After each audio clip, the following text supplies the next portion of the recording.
आज हम भारत की राजनीति, नेताओं की बयानबाजी और देश के भविष्य की दिशा पर एक गहरी नजर डालने वाले हैं।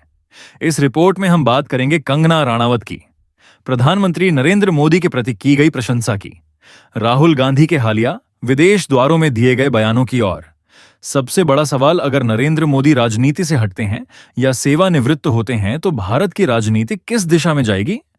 भारत में राजनीति सिर्फ पार्टियों की लड़ाई नहीं है, ये विचारों, व्यक्तित्वों, मीडिया छवियों और वैचारिक रणनीतियों का एक विस्तृत ताना बाना है। इसी में एक तरफ बॉलीवुड से जुड़ी आवाजें हैं जो नेताओं के व्यक्तित्व को महिमा मंडित करती हैं, और दूसरी ओर विपक्ष की आवाजें हैं जो उसी व्यक्तित्व के प्रभाव पर सवाल उठाती हैं। हाल ही में अभिनेत्री और सांसद कंगना राणावत ने प्रधानमंत्री नरेंद्र मोदी की तारीफ करते हुए कहा कि अगर किसी नेता को रैंप पर चलने का मौका मिले तो वह मोदी होंगे, क्योंकि उनके पास स्टाइल है, आत्मविश्वास है और एक अलग पहचान है। उन्होंने कहा कि मोदी सिर्फ एक नेता नहीं बल्कि एक ऐसा व्यक्ति हैं जो हमेशा लोगों की भलाई के बारे में सोचते हैं। उन्होंने उन्हें सबसे बड़ा नारीवादी कहा और यहां तक कहा कि चांद पर दाग हो सकता है लेकिन मोदी पर एक भी दाग नहीं है। ये बयान मीडिया में खूब वायरल हुआ और सोशल मीडिया पर उनकी यह टिप्पणी बड़े पैमाने पर साझा की गई। कंगना राणावत ने मोदी को मां भारत का सच्चा पुत्र तक बताया और उनकी नेतृत्व क्षमता की तुलना ऐतिहासिक भारतीय नेताओं से की। कई लोगों ने इसे उनके राजनीतिक रुझान की अभिव्यक्ति माना, जबकि कुछ ने इसे एक कलाकार द्वारा अपने आदर्श के प्रति प्रशंसा बताया। लेकिन यह स्पष्ट है कि जब कोई लोकप्रिय अभिनेत्री अपने राजनीतिक समर्थन को इस तरह सार्वजनिक करती है तो यह केवल मनोरंजन नहीं बल्कि एक राजनीतिक संदेश भी होता है। इसी बीच कांग्रेस नेता राहुल गांधी ने अपनी हालिया दक्षिण अमेरिका यात्रा के दौरान भारत की शिक्षा, लोकतंत्र और स्वतंत्र सोच पर गंभीर टिप्पणियां की। उन्होंने कहा कि भारत में स्वतंत्र विचारधारा और वैज्ञानिक दृष्टिकोण पर हमला हो रहा है। उन्होंने दावा किया कि आज भारत की शिक्षा प्रणाली कुछ गिने चुने विशेषाधिकार प्राप्त वर्गों तक सीमित हो गई है, जबकि आदिवासियों, पिछड़ों और आम नागरिकों के विचारों को हाशिए पर रखा जा रहा है। राहुल गांधी ने कहा कि यह देश विचारों की विविधता पर बना है, लेकिन आज उसे सीमित किया जा रहा है। कोलंबिया और चिली में दिए गए उनके बयानों में उन्होंने भारतीय उद्योगों का भी जिक्र किया, जैसे बजाज, हीरो और टीवीएस। उन्होंने कहा कि भारतीय कंपनियां तब सफल होंगी जब वे नवाचार और मेहनत से आगे बढ़ेंगे, ना कि राजनीतिक नजदीकी से। हालांकि उनके इन बयानों की भाजपा ने आलोचना करते हुए कहा कि राहुल गांधी विदेश जाकर भारत की छवि को नुकसान पहुंचा रहे हैं। कांग्रेस ने पलटकर कहा कि राहुल भारत के लोकतंत्र की रक्षा की बात कर रहे हैं, न कि भारत की निंदा। राहुल गांधी की विदेश यात्राएं और उनके बयान ये संकेत देते हैं कि कांग्रेस अब एक वैश्विक स्तर पर अपनी वैचारिक उपस्थिति मजबूत करना चाहती है। वह लोकतंत्र बनाम तानाशाही जैसे विमर्श को अंतर्राष्ट्रीय मंचों पर आगे बढ़ा रहे हैं। लेकिन भाजपा के समर्थक वर्ग इसे एक राजनीतिक रणनीति के रूप में देखता है, जो देश के भीतर जनता को प्रभावित करने की कोशिश है। अब आते हैं सबसे अहम सवाल पर। अगर नरेंद्र मोदी राजनीति से पीछे हटते हैं तो भारत की राजनीति में क्या बदलाव आएगा। संवैधानिक रूप से प्रधानमंत्री के लिए कोई निश्चित सेवानिवृत्ति आयु नहीं है, लेकिन भाजपा और आरएसएस के अंदर एक अनौपचारिक नियम माना जाता है कि 75 वर्ष के बाद नेता सक्रिय राजनीति से धीरे धीरे पीछे हट जाते हैं। कई राजनीतिक विश्लेषक मानते हैं कि मोदी अगर भविष्य में नेतृत्व छोड़ते हैं तो पार्टी के भीतर उत्तराधिकारी की दौड़ तेज हो सकती है। अगर मोदी खुद नेतृत्व परिवर्तन की घोषणा करते हैं और किसी स्पष्ट उत्तराधिकारी को आगे बढ़ाते हैं तो भाजपा में स्थिरता बनी रह सकती है। ऐसे में मोदी एक मार्गदर्शक की भूमिका निभाते हुए अपने उत्तराधिकारी को समर्थन दे सकते हैं। इससे नीतिगत निरंतरता बनी रहेगी और देश के भीतर निवेशकों व अंतर्राष्ट्रीय साझेदारों का विश्वास कायम रहेगा। लेकिन अगर यह परिवर्तन अचानक या अनियोजित हुआ तो पार्टी के भीतर शक्ति संतुलन को लेकर संघर्ष उत्पन्न हो सकता है। राज्य स्तर पर कई प्रभावशाली मुख्यमंत्री या केंद्रीय मंत्री प्रधानमंत्री पद के दावेदार बन सकते हैं।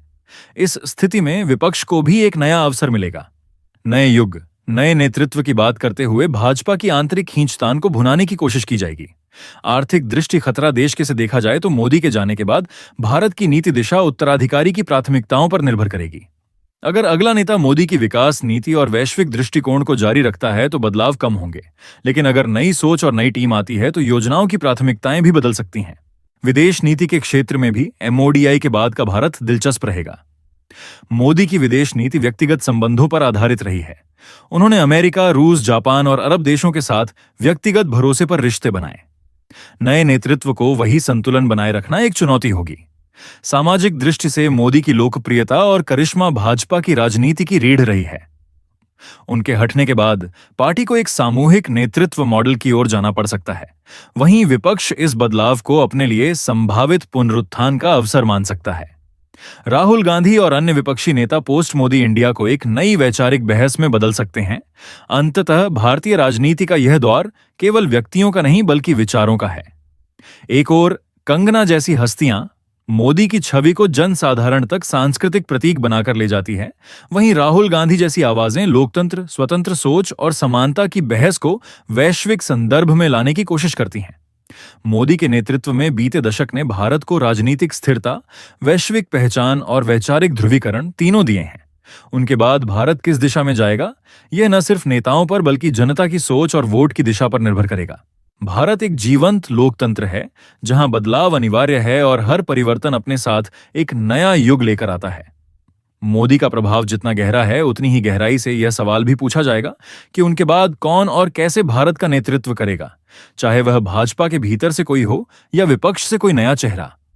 भारत की राजनीति अब अगले दशक के सबसे निर्णायक चरण में प्रवेश कर रही है। मैं भारत की राजनीति आज एक ऐसे मोड़ पर खड़ी है जहां जनता केवल चेहरों से नहीं बल्कि उस सोच से उम्मीद रखती है जो उनके जीवन को प्रत्यक्ष रूप से प्रभावित करती है। पिछले 10 वर्षों में सत्ता के केंद्रीकरण और व्यक्ति आधारित नेतृत्व ने राजनीतिक संवाद को नए ढंग से परिभाषित किया है।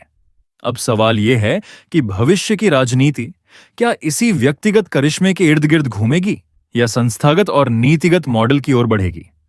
अगर हम भाजपा की बात करें तो नरेंद्र मोदी के नेतृत्व में पार्टी ने चुनावी प्रबंधन, डिजिटल प्रचार और जनसंपर्क के क्षेत्र में ऐसी मशीनरी विकसित की है जिसे दुनिया के कई देशों ने अध्ययन का विषय बनाया है। लेकिन मोदी के बाद इस तंत्र को कौन और कैसे चलाएगा, यही असली चुनौती है। एक करिश्माई नेता के बाद संगठनात्मक क्षमता और सामूहिक निर्णय प्रक्रिया ही पार्टी को टिकाए रख सकती है।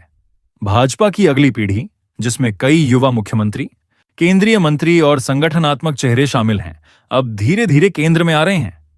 ये वही पीढ़ी है जो मोदी की राजनीतिक शैली को देखकर पली बड़ी है, लेकिन उसे अब अपनी पहचान बनानी होगी।